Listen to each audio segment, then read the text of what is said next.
The pharmacy system is outdated, and it's time for a change.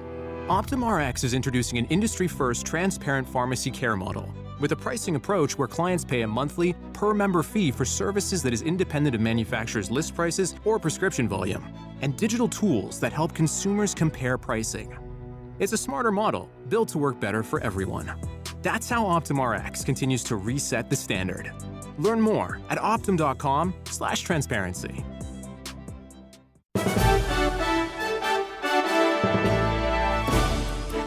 This week on Viewpoints. She was very glad that the Civil War ended when it did because the slaveholders were about to put her 3-year-old boy into the field, and she just wrote, "They took them young." We take a look at the stark portraits of those born into slavery. Then, I found myself caring so much and getting so upset that I called my sister and I said, "What is happening to me?" Ever get so worked up while watching your kid play sports? You're not alone. I'm Marty Peterson. and I'm Gary Price. These stories in depth this week on your public affairs magazine, Viewpoints. The In Good Health podcast gives listeners the latest news on what's trending in health, science, technology, and more, featuring medical experts who break down complex topics in a way that's easy to understand. The mice that ate the salmon that had been fed the soybean meal diet got obese. So it's not just what you eat, but it's what the thing you eat has eaten that's important. The In Good Health podcast, available wherever you find your favorite podcast and at ingoodhealthpodcast.org.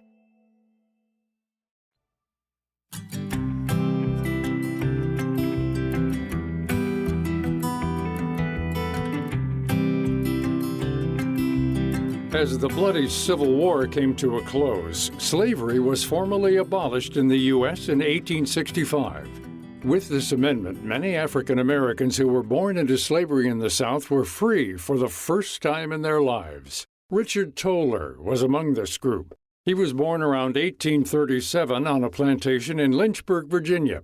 After the war, he went on to work as a blacksmith, stonemason, and carpenter, according to interview excerpts gathered by the Federal Writers Project. It's a first-hand look at slavery. You know, we all learn about slavery, or most of us learn about slavery in schools and in high school, and it's oftentimes kind of couched in economic and political terms, but this is the first time I'd ever come across first-hand accounts, and I think that's its real value.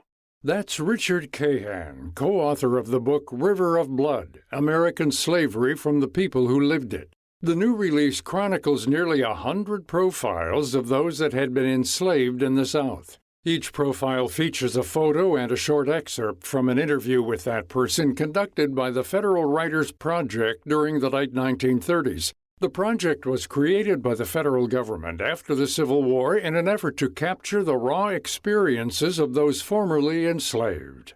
So this was about 70 years after the end of the Civil War, and the people that were interviewed were at least 70 if they were babies, but they were in their 80s and 90s, and even some were 100 years old. And they talked about their experiences and their thoughts. And one thing that's very unusual about this book is that we've used photographs, portraits of formerly enslaved people to go with their words so that you really get a sense of the power of their words and their pictures together. The dozens of writers that made up the Federal Writers Project interviewed nearly 3,000 formerly enslaved men and women. Most of the interviewers and most of the interviewer/photographers were white. And here these people were being asked by white people for the first time in their lives what they felt like, what they experienced. They were being honored and valued. And then at the end of this interview, they were being asked to pose for photographs. And I think that many of the 96 people who are on the book really took this moment to make a statement about their resilience and their pride. So many of them are men were pictured in suits, but on the whole, people were just wearing what they were wearing. But they're always sitting up ramrod straight, or even if they have a cane, they're standing very stately. And I think they somehow, and I don't know how, understood the importance of both giving their testimony, which was essential, and being photographed. One of the women interviewed and photographed was Mary Ann Burleson Patterson. She was born into slavery around 1840 in Louisiana and forcibly relocated to Texas after her and her mother were both sold to a slaveholder near Austin. At the time of her interview, she said that she doesn't know exactly how old she is, but she could be anywhere between 97 to 102 years old. That picture of Marion Burleson Patterson, it's a woman just standing with a hoe in front of her, and she's got on a long apron and very beautiful dress, and not dress, but work clothes. And she was born around 1840, so when she was interviewed, she was very close to 100 years old, and she's still hoeing the land. Despite the horrors and hardships of slavery, Burleson Patterson went on to marry and raised 15 children on her family's farm. The Federal Writers Project found so many stories similar to hers, stories of resilience, strength, and the will to start over again. This one woman, Betty Simmons, was talking about how she was very glad that the Civil War ended when it did, because the slaveholders were about to put her 3-year-old boy into the field, and she just wrote, "They took them young." And Felix Haywood, another person, talked about how some African Americans, a few of them, most people stayed on the plantations, but a few wanted to move north. His words are so brilliant. He just wrote, "They seemed to want to get closer to freedom, so they'd know what it was, like it was a place or a city." Many who were formerly enslaved remained in the South after the end of the Civil War and tried to find work nearby. They had to start their new lives with absolutely nothing, and obviously in the South especially, so much hatred directed towards them. The end of the war was a very difficult moment for African Americans who had been enslaved. Very few could read or write because they were prohibited from reading and from owning writing instruments, and they weren't equipped to do much more than to live a life on a farm, a hardworking life on a farm. So at the end of the war, it was not surprising that many people, most people, stayed close to the plantation where they had been held or nearby, because oftentimes slaveholders agreed to pay them. It was a very small amount of money, but they agreed to pay them and also provide for their food and their housing. And it was a difficult choice to stay, I'm sure, on plantations, but I think that it was a choice that many people saw as a practical choice, especially after the first couple of years at the end of the Civil War. But by the early 1900s, thousands started migrating north to cities including Chicago, Detroit, and New York in search of greater opportunities. They pushed onward in hopes of a better tomorrow. These words and portraits gathered from formerly enslaved men and women and cemented in history are vital to remembering this dark period in American history. To see some of the photos featured in the book River of Blood, American Slavery from the People Who Lived It, visit viewpointsradio.org. For more behind the scenes, check out Viewpoints Radio on Instagram, X, and Facebook. This segment originally aired in February 2020 and was written and produced by Amira Zavari. Our studio manager is Jason Dickey. I'm Gary Price.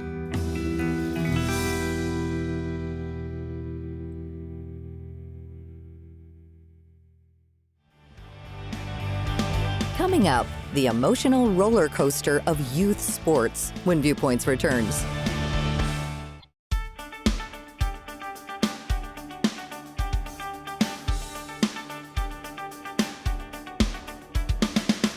There's no denying that we, as Americans, love watching sports.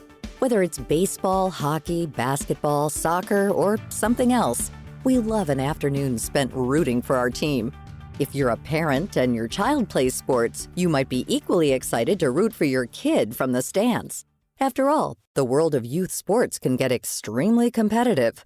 For some families, it's full of high stakes, big commitments, and can often feel like the highest highs and the lowest lows.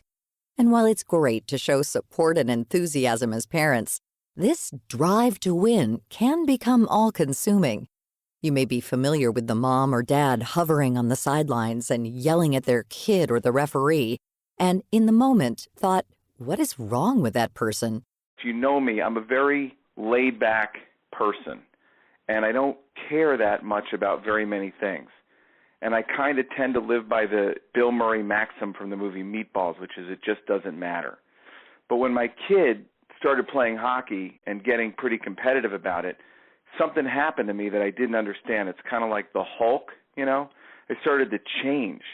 And I was like, what the hell is going on? That's Rich Cohen, a hockey dad and author of Pee-wee's Confessions of a Hockey Parent. You cannot be objective about your kid. And that doesn't mean you always think your kid is the best. It also means you might think your kid is the worst. I always broke parents, hockey parents, sports parents, parents in general, into two kinds of groups. The one that could only see what their kid does right and can't see what their kid does wrong, and the one that can only see what their kid does wrong and can't see what their kid does right. And it's impossible to look at your child as if your child is not attached to you or is a stranger to you. And you might think you're doing it, but it can't be done. In the book, he follows the ups and downs of being involved in his son's traveling hockey team, all the way from tryouts to the coveted end-of-the-season championship game. During the whole process of tryouts, when he was a peewee, things were going on that seemed wrong to me and not fair, and I found myself caring so much and getting so upset that I called my sister and I said, what is happening to me? She's old, my big sister, and she has 4 kids, and she said, when something wrong is happening with your kids, it's not just like it's something you care about or something happening to someone's close to you. It's like it is you. That's what it feels like. And that's what I realized, which is with my son, I was going through all these things that I had gone through as a kid without even aware what was happening again. Cohen grew up in the suburbs of Chicago and also played ice hockey when he was a kid. But he says the sport these days is drastically different from what it was back then, and not for the better. One thing that's completely changed: team tryouts. They have these outside evaluators, and they come in and for tryouts, and they do 2 things. One is they judge the kids who are trying out on things that can be measured. So you can only judge on what can be measured, which is like speed, how sharply you turn, how you are on your inside edges, your outside edges, all these specific things to hockey that you can measure. And if you can't measure it, it's like it doesn't exist. And you see this in sports and society in general with testing, with the way people are judged, which is the most important things can't be measured. And so it's like they don't exist, and those kids who are the best often get left behind because you can only tell, you can only find those things much later, like at the end of a long tournament, in the 5th game, when your team is already eliminated but they're playing. Which kid is still trying? Which kid is still out there working? Qualities like perseverance, grit, and growth are often overlooked because outside evaluators are judging the kids based off what they see in the moment. Essentially, these people act as a buffer between the coach and the players. The outside evaluators give the system, whatever the system is, a degree of plausible deniability, which is if you're a parent, you complain, they say, hey, it wasn't me. I didn't make the decision. It was made objectively by these outside evaluators. Another modification is the role of private trainers. Parents will hire these expensive professionals, hoping that the extra coaching will boost their child's chances of getting picked. Cohen believes it unfairly tips the scale in favor of kids who come from money. Normally, when I was a kid, or just not that long ago, you'd sign your kid up. Your kid had a coach. The coach did the tryouts, chose the team, coached the kid. Now, you say, look, my kid's not being developed. They say, maybe you should go hire an outside instructor. And you find out that all of these kids also have their own private trainers, which they're kind of using without telling the other kids because everyone's competing against each other. And all these things that were included now, you have to pay for extra. Some kids get it. Some kids don't. Some kids don't even know what's going on. And the fact is, the kids that are truly gifted and want to do this, doesn't matter. They're going to do their thing and they're going to get through. But the kids who really can use the instruction, who aren't clued into the system or whose parents aren't involved, are going to get left behind. And that's what I mean by the system breaking down. For Cohen, the ultra-competitive nature of peewee hockey and many other youth sports has sucked up the joy of the game and replaced it with compulsive practice. Too often, parents try to fill in their children's schedules with mandatory ice time, hoping that the more hours they practice under guidance, the better they'll become. But whatever happened to the joy of playing sports as a kid? When we were growing up and the way people played hockey, just as one example forever, is you were practicing without knowing you were practicing. You were calling it playing. So in Glencoe, they would freeze over our park in the middle of town. You'd have like 8 or 9 games going simultaneously in the winter. They just pour water on it, and we'd be playing from basically till we can get outside until the sun went down. Now, that would be among the 10,000 hours of practicing, but we didn't consider it that, and that's why we were able to do it. Today, there are several helicopter hockey parents who try to outsmart the system so that their child has a leg up. When I was growing up, the idea was if you were good, they would have you play with older kids. This idea is that if you want to get good, you play with younger kids. And as a result of that, a lot of parents more and more have tried to hold their kids back to play with younger kids to build their confidence and get more coaching. And that is a big change that I saw, which is the idea that what does it take to be better? Does it take to play with bigger people, better people, faster people, or should you put yourself in a situation where you're kind of a ringer? And those things, the amount of practice and the sort of very carefully placing your kid in a system where they can play a very particular role. Cohen says that this maneuver is unfair to kids because it doesn't allow them to develop as players or as individuals in life. Because ultimately, the seasons where you really grow as a person are the seasons where you struggle. And you're engineering a system for your kid where your kid won't struggle and where your kid won't lose. And anybody who's been alive for more than a few decades knows that you only really get better and only really learn when you struggle and you lose. The winning is the treat, but the winning is just a celebration. You never, as my father also said, you never learn anything from winning. You only learn from losing. And it's from losing that you really learn to win.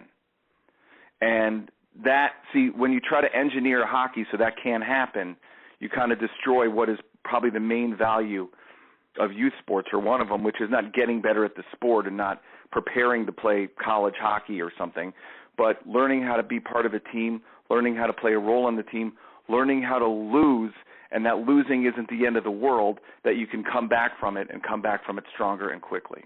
And yet, he admits his own faults as well. As a parent, he's struggled at times to maintain his composure or see the silver lining after a tough team loss. This is really hard, I'm always questioning not just my son so much. I feel good about him. The one I feel bad about is myself, why am I getting caught up in this? Why do I care? And am I doing an injustice to this person or that person? And then you realize that being a decent person is a really hard thing. It can be hard to keep your emotions in check when you're as heavily invested in the game as many parents are today. But in the end, it's important to act responsibly and set an example of how to deal with life's curveballs. I always say to my kids, you got to draw a line. There's some things you won't do and some things you won't say no matter what somebody does to you. And not because you don't want to hurt them, just because you don't want to hurt yourself, you want to be a good person. I just think one thing I don't want to get lost is how rewarding this experience is. And one of the best things about youth sports and all these things is actually the relationship with the other parents, because that's all my friends now. You can read about the triumphs, the struggles, and the exploding popularity of kids' competitive hockey in Rich Cohen's book, Pee-wee's Confessions of a Hockey Parent, available now online and in bookstores. You can learn more about all of our past guests by visiting our website at viewpointsradio.org. For more behind the scenes and to support our show, follow Viewpoints Radio on Instagram, X, and Facebook. This story originally aired in January 2021 and was written and produced by Polly Hansen. Our executive producer is Amira Zaveri. Our studio manager is Jason Dickey. I'm Marty Peterson. Viewpoints returns in just a moment.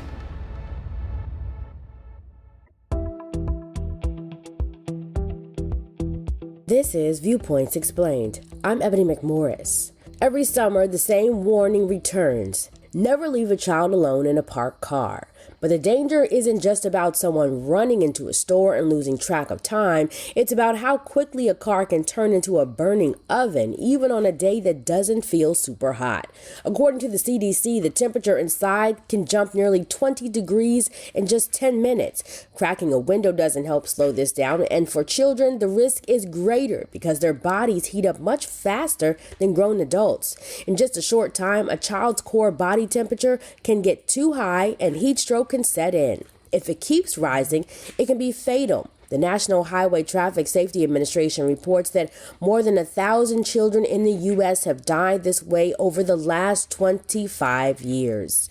In many cases, it's not because a parent decides to leave a child in their car. More than half of child hot car deaths happen when they're mistakenly forgotten. Others occur when a child climbs into an unlocked car unsupervised and can't get out. To prevent this, experts recommend building in small backups, like always putting your phone or bag in the back seat as a reminder.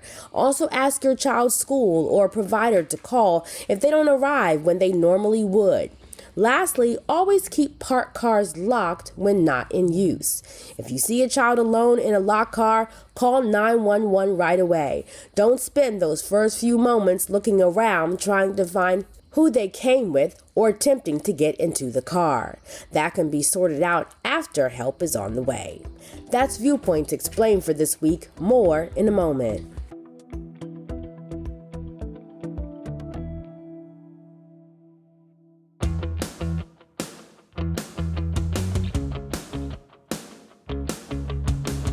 Welcome to Culture Crash, where we examine what's new and old in entertainment.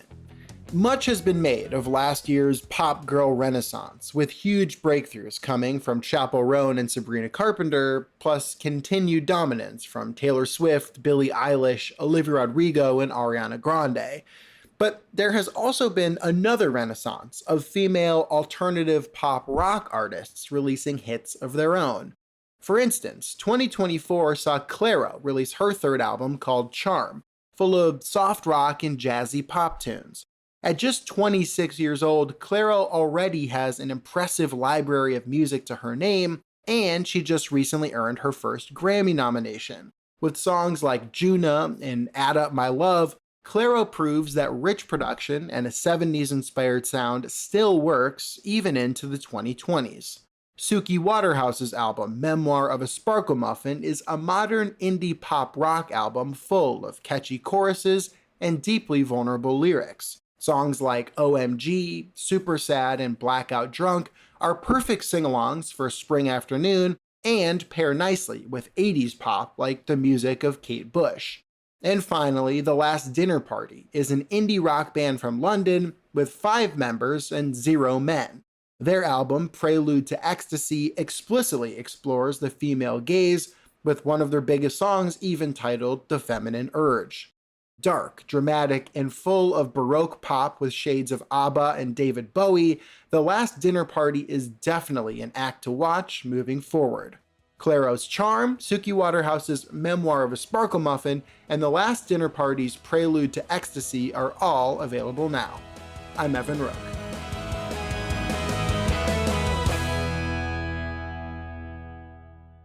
You can't control what you can't see. JP Morgan brings clarity to your treasury operations. With near real-time reporting and forecasting, you get the visibility you need to help optimize your cash flow. JP Morgan. 2026 JP Morgan Chase & Co. All rights reserved. JP Morgan Chase Bank N.A. member FDIC. Deposits held in non-U.S. branches are not FDIC insured. Non-deposit products are not FDIC insured. Not all products and services are available in all geographical areas. See jpmorgan.com/payments disclosure.